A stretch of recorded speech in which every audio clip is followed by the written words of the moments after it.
Hey guys, Nick here, Pond Department Manager, Fairfield Garden Center. Today I wanted to talk a little bit about pond liners. The other day I talked about the plastic preform liners. Now I'd like to talk about the rubber EDPM liners. Most customers start out with the plastic preform ponds. I couldn't tell you how many over the years that I've sold as a starter kit, where you get the plastic preform pond, you get the little in-pond filter, you get a couple of fish, and off you go. Over a couple of years of having the pond or just getting too many fish, customers eventually have to upgrade. The upgrade from the plastic preform pond is the rubber EDPM liner. Sizes range anywhere from 5 by 5 foot all the way up to 50 by 50 foot that we carry.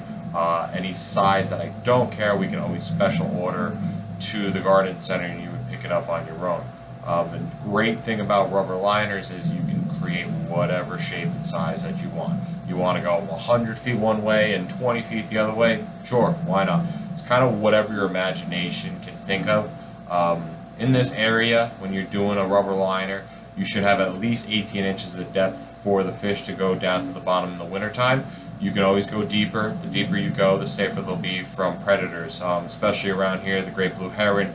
If the pond is 3 foot deep, usually you don't have any problems with that.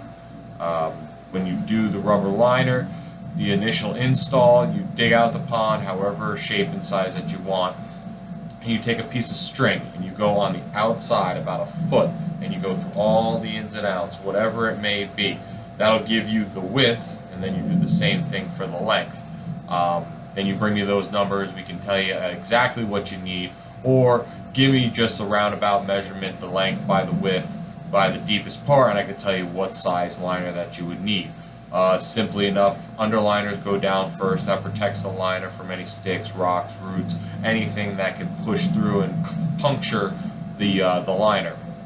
After that goes down, you put your rubber liner in, you unfold it. It's going to come in a big box most of the time. If it's bigger than, say, a 20 by 20, usually they come in a big blue roll that you'll have to unravel. Once it's all undone, you lay it in the pond as best as possible. You don't have to have it perfect right then. Smooth it out as best you can, of course, just to make your life easier. When you start filling it with water, you're going to start pulling on all the edges of the pond. That kind of flattens out all the creases and everything that you could have. You still might have some folds, you still might have some of those things in there, but most of the time you're going to put rocks in there and whatnot, so you're going to cover those folds up. Make sure, again, you have that foot of overlap around the whole outside of the pond. You don't want to have an easy spot where water can leak out. You cover that 1 foot of extra with probably rocks. That's usually the easiest option. I know some people do mulch and whatnot, but it's really up to you. Especially when you create a waterfall, you want to use that liner all the way up through the waterfall also too. You can connect the two pieces of liner together. There's double-sided tape, and you could just lay it in also too and prop it up with some rocks. It's up to you what you want to do. So that's it today. Any questions or any comments or any ideas for videos, you can drop them in the comments box underneath, or you could always email. Any questions, you could always email me directly, nick@fairfieldgardencenter.com. Please follow us on Facebook, Twitter, and YouTube.